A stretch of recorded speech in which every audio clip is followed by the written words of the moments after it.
ব্যথায় কত ব্যতীত যেদিন আমার নবী জগৎ থেকে বিদায় হয়ে যাবেন। খাতুনে জান্নাত ফাতেমাতুজ জাহরা বলেন, আমি বাবা অসুস্থ, বাবার মাথার পাশে আমি বসে আছি। সাধারণত বাবা অসুস্থ হলে মেয়েরা কিন্তু আর স্বামীর বাড়িতে থাকে না, বাবার জন্য মেয়েদের মায়া ছেলেদের চাইতে কি আসতে কইলেন যে সত্য কথা, বাস্তব গোপন করবেন না, প্রকাশ করবেন সত্য কথারে সত্যের জায়গায় রেখা। বাবার জন্য মেয়েদের মায়া সাধারণত বেশি।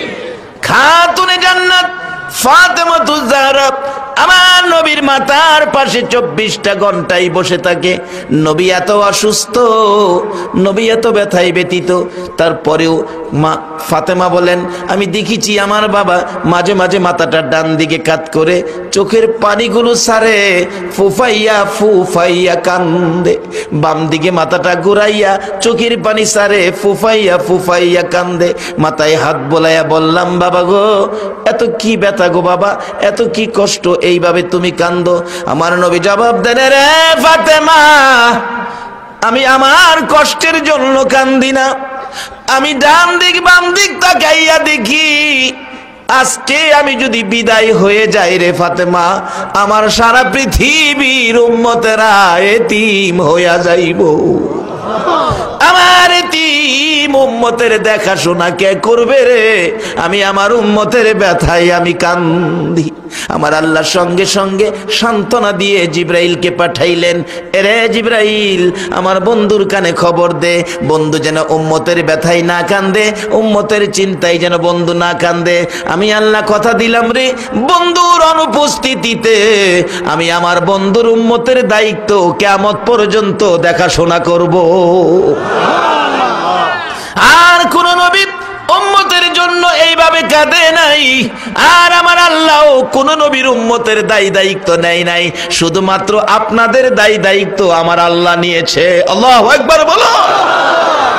তারপরও আমার নবী কান্দে, আমার আল্লাহ ডাকে, জিব্রাইল রে, আমার বন্ধুকে সান্ত্বনা দাও, বন্ধু উম্মতের জন্য কাঁদতে হবে না, আমার বন্ধুর উম্মত গুলোকে আমি জান্নাতি বানাইয়া দুনিয়ার থেকে নেব। তারপরও কান্দে, বন্ধুকে জানিয়ে দাও, বন্ধুর একটা উম্মত হাসরের ময়দানে বাকি থাকতে আমি আল্লাহ জান্নাতের দরজাগুলি বন্ধ করব না। তারপরে আমার নবীর কান্না কিছুটা যেন কমলো, এবার দরজায় আওয়াজ দিলেন, আজরাইল, আমার নবী বিদায় হয়ে যাবেন।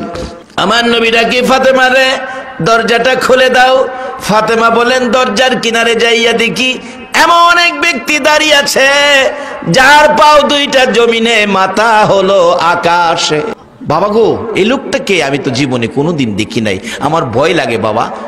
নবী কান্দে, ফাতেমা রে, ভয় হলেও দরজা খুলে দাও, এই লোকটার নাম হলো আজরাইল, কিছুক্ষণের মধ্যে তোমাকে এতিম করে দিবে। দরজা খুলে দিলে ডাকতেছে, আজরাইল, ইয়া রাসূলুল্লাহ, অনুমতি দিলে ঘরে আসবো। আসো। ঘরে ঢুকছে, বসো একটু, আমার ভাই জিব্রাইল আসুক।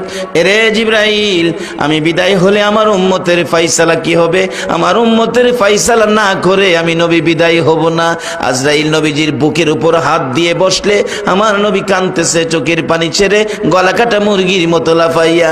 রে আজরাইল, আমি নবী যদি না হইতাম রে, আজরাইল হতো না, জিব্রাইল হতো না, হায়াত মৌত কিছুই হতো না। আমার বুকের উপর হাত দিয়ে বসছো, তোমার হাতের চাপ আমি সহ্য করতে পারি না রে আজরাইল, এই চাপটা এত কষ্ট পাইতেছি, মন কয় 7 আসমান 7 জমিন যদি একসাথে আমার বুকের উপর রাখতো, আমি নবী এত কষ্ট পাইতাম না। রে আজরাইল, এত কষ্ট আমারে দিতেছো, না জানি আমার গুনাহগার উম্মতের কত কষ্ট দাও। রে আজরাইল, আমি উম্মতের দরদি হইয়া উম্মতের কষ্ট আমি কেমনে সইব রে? আমি তোমার কাছে একটা কথা রাখি, আমার কথাটা তুমি মাইনো, আজ থেকে কিয়ামত পর্যন্ত উম্মতের জান খানদানের যত ব্যথা হবে রে, সবগুলো ব্যথায় আমি মুহাম্মদের বুকে চাপাইয়া দাও।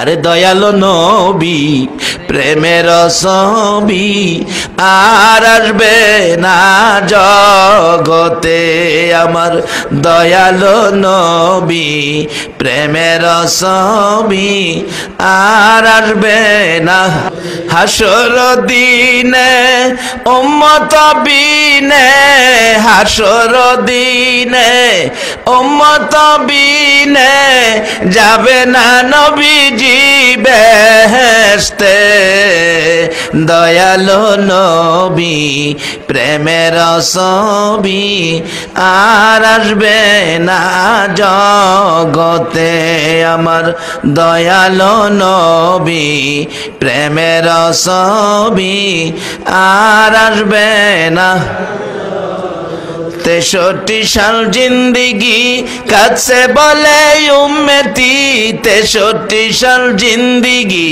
কাছে বলে উম্মতি এখনো কান্দে শুয়ে মদিনাতে নবী এখনো কান্দে শুয়ে মদিনাতে দয়ালো নবী প্রেমের ছবি আর আসবে না জগতে আমার দয়ালো নবী প্রেমের ছবি আর আসবে না আমার আল্লাহ বলেন ও বন্ধু বিদায় মুহূর্তে উম্মতের ব্যথা এত ব্যতীত বন্ধু গো আমি আল্লাহ কথা দিলাম তোমার উম্মত যারা হবে গো ইসলামে পুরাপুরি ভাবে যারা ঢুকবে গো তাদের মৌতের সময় কোনো কষ্ট হবে না গো নবী আপনি চিন্তা করবেন না আজরাইল বলেন ইয়া রাসূলুল্লাহ আমি আজরাইল কথা দিলাম আপনার উম্মতের পরিচয় যদি পাই আপনার উম্মতের পরিচয় যদি তারা দিতে পারে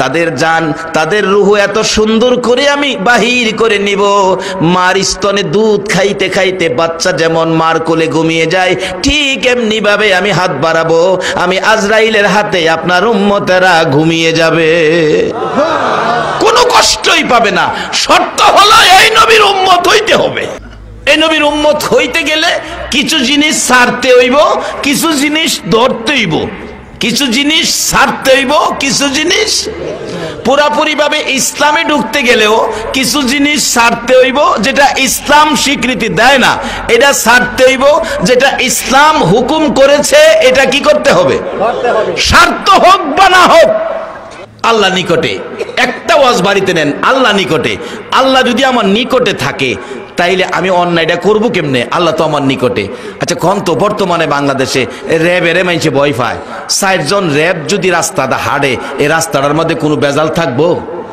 কেন র্যাব আইতাছে মানুষ খুব ভয় পায় র্যাবের দেখছি র্যাব আইতাছে র্যাবের ভয় পাইলেন র্যাবেরও তো মৃত্যু আছে সেনাবাহিনীর প্রধানেরও মৃত্যু আছে বুশেরও মৃত্যু আছে হের বাপেরও মৃত্যু আছে হেরারে তো ভয় পাইলেন আর যে আল্লাহর হাতে সব সেই আল্লাহ যে বলল আমি নিকটে এই ভয়ে তো কেউ অন্যায় কাজ থেকে নিজেরে ফিরাইলেন না কি লাগবো আপনার কি দরকার দিতেছে তো আল্লাহ আমি তো মাটির নিচে বিপদে আছি আল্লাহ কোন আমি তো কইছি দাবি দেওয়া পুরা করব তুমি চিন্তা করতেছো কি লেগা ডাকতেছে আল্লাহ আমার উদ্ধার করো আল্লাহ পাক জংলার বাঘেরে ডাকতেছে ও বাঘ আমার নবী একটা উম্মত বিপদে পড়ছে শেখ আবু হামজা খুরসানি তুমি যায়া হেরে গর্তের ভিতরতে উড়াই দিয়াও আচ্ছা বাঘ কি জংলায় থাহে আমরা উড়াই দিত না আমরা খাইতো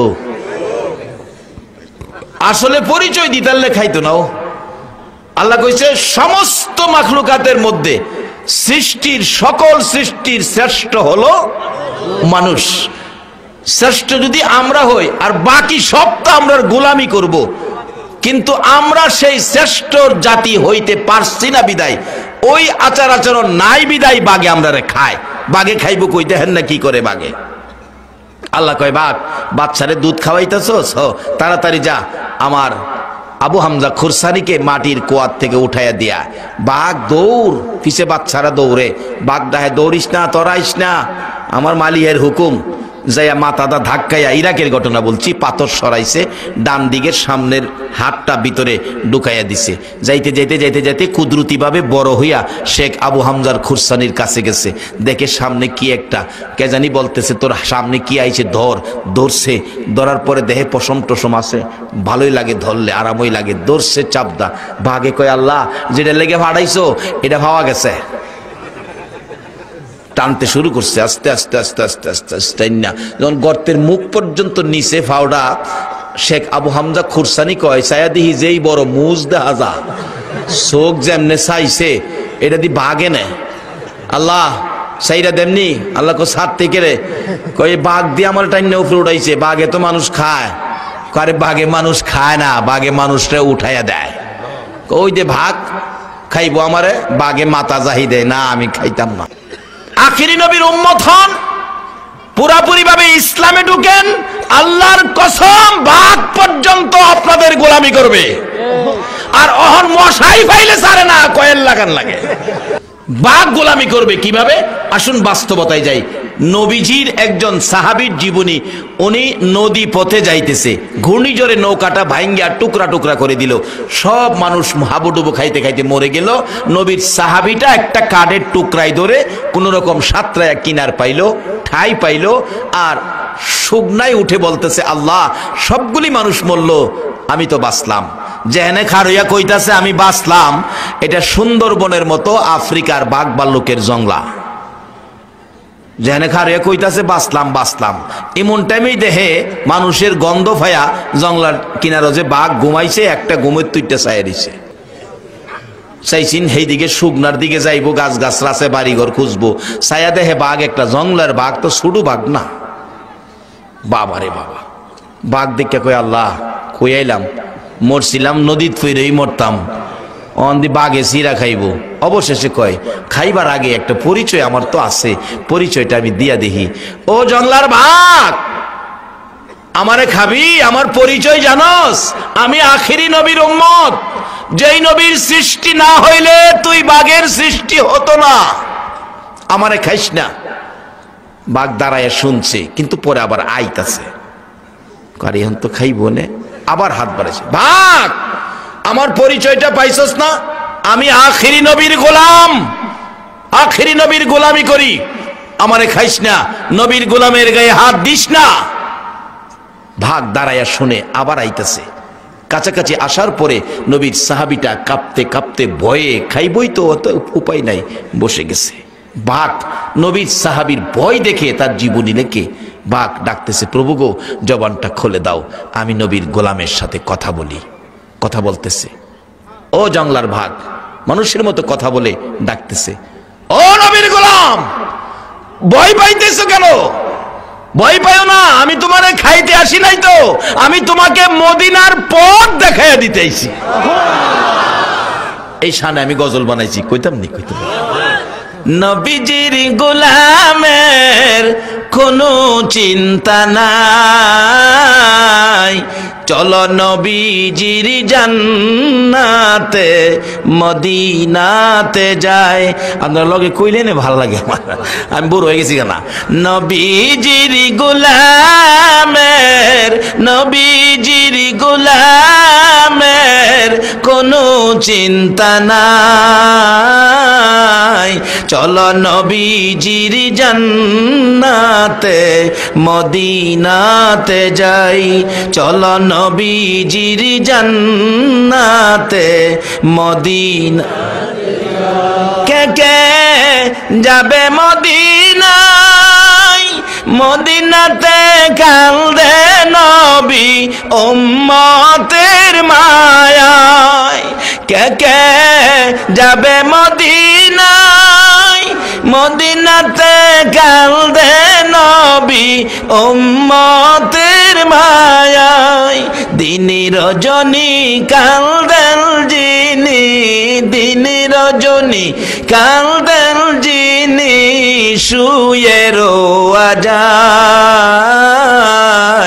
চলো নবীজির জান্নাতে মদিনাতে যাই, চলো নবীজির জান্নাতে মদি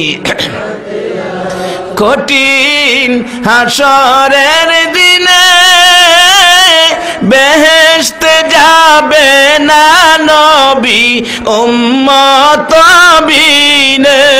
আল্লাহু আকবার বলো। কঠিন হাসরের দিনে বেহেশতে যাবে না নবী উম্মত বিনে। মাফ করিয়ে দিবেন আল্লাহ, মাফ করিয়ে দিবেন আল্লাহ নবীর ওসিলায়। চলো নবীজির জান্নাতে মদিনাতে যাই, চলো নবীজির জান্নাতে মদিনাতে। বাঘ ডাকতেছে, নবীর গোলাম ভয় পেও না, আমি তোমাকে খাইতে আসি নাই। ওই সাহাবীর জীবনী লেখে ভাগ পিছন থেকে লেজটা ঘুরাইয়া দিয়া বলছে, আমার লেজে ধরো, আমি তোমাকে জংলাটা পার করে মদিনার পথটা দেখাইয়া দেব। বাঘ নবীর পরিচয়। আল্লাহর গোলাম পাইলে, নবীর গোলাম পাইলে না খায়া মদিনার পথ দেখায়, আর মশাই পাইলে 7.5 বার বাপ ডাহায়। কারণটা কি, রূপটা কোথায়? আসুন সামনে যাইতেছি। আপনাদের কষ্ট হইতাছে না তো? বাবারে কষ্ট হইলেও একটু কষ্ট করেন, কালকে তো আর এখানে কেউ, এই বাতিগুলি কালকে এখানে। নবীর সাহাবী ধরো, আমার লেজে ধরো। নবীর সাহাবী পিছন থেকে বাঘের লেজের মধ্যে ধরলে, জংলার মাঝখান দিয়ে বাঘ নবীর সাহাবী লইয়া চলছে, আখিরি নবীর উম্মত লইয়া চলছে। জংলায় কি ভাগ একটাই থাকে না আরো আছে? এই বাঘে এনে পরিচয় পাইল, অন্য বাঘেরা তো পরিচয় পায় নাই। ওই বাঘগুলো মানুষ দেখে দৌড়ায় আসতেছে খাওয়ার জন্য। এই বাঘটা তার বাসায় ঘোষণা দিতেছে, এরে জংলার বাঘেরা, না না এদিকে আইস না, আমি কাকে নিয়ে চলছি পরিচয় জানোনি? যেই নবী না হইলে কিছুই হতো না, ওই নবীর আদুরের সাহাবী লইয়া আমি রওনা হয়েছি। বেয়াদবি করিস না, আর চোখে তাকাইস না। নবীর সাহাবী বলেন, আমি দেখি বাঘের মুখ থেকে তার বাসার ঘোষণা দেওয়ার পর সবগুলো বাঘ যাই যেখানে আসছে সেখানেই দাঁড়াইয়া গেছে, সামনে বাড়ে না। শুধু আমার বাঘটা আমাকে লইয়া মাঝখান দিয়ে চলছে। অনেক সময় দেখেন না, কোনো মন্ত্রী মিনিস্টারের গাড়ি আইলে আগে একজন পুলিশ সার্জেন্ট হোন্ডা দিয়া বাঁশি বাজায় সংকেত দেয়, সব গাড়ি থামো, সাইড, ব্রেক, থাম, দমক মানে থাম। নিজে দেখছি শুধু একটা গাড়ি নির্দ্বিধায় চলে, যার কোনো বাধা নাই, মিনিস্টার প্লাগ লাগানো গাড়ি। বাঘ ডাকতেছে, এরে জংলার বাঘেরা, সব বেড়ে খাও, শুধুমাত্র আখিরি নবীর উম্মতের গাড়িটাই চলবে। সব বেড়ে খয়ে তাকিয়ে আছে, মাঝখান দিয়ে, জংলার মাঝখান দিয়ে চলছে। এরে বাবারা ভাইয়েরা, শুধু এই জংলার ভিতরে নয়, সেই নবীর উম্মত হইয়া যদি হাশরের ময়দানে যাইতে পারো, সকল নবী রাসূলের উম্মতেরা দাঁড়িয়ে থাকবে। সর্বপ্রথম আখিরি নবীর উম্মতের গাড়ি আল্লাহর জান্নাতের দিকে যাইতে থাকবে। সকলে একটু শরীক হন, আল্লাহুম্মা আমিন।